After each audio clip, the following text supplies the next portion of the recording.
तुलसीपुर से वढ़नी पचा पेड़ावा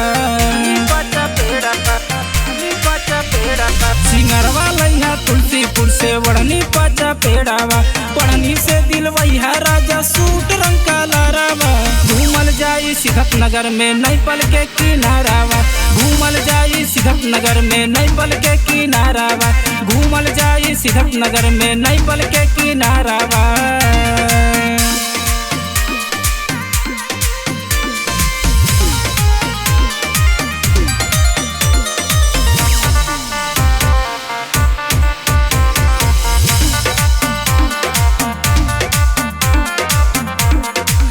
नंबर से लिहा वाली फरेनी से चौमिनिया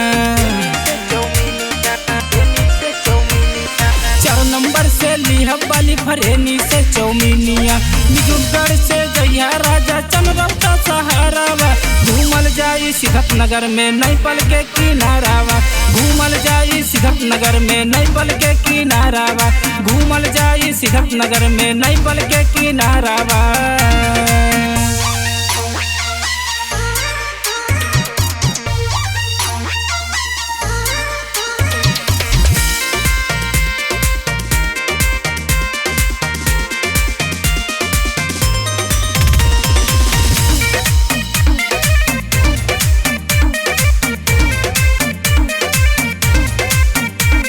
झुलनीपुर से झुलनी ले भैरहवा से कजरा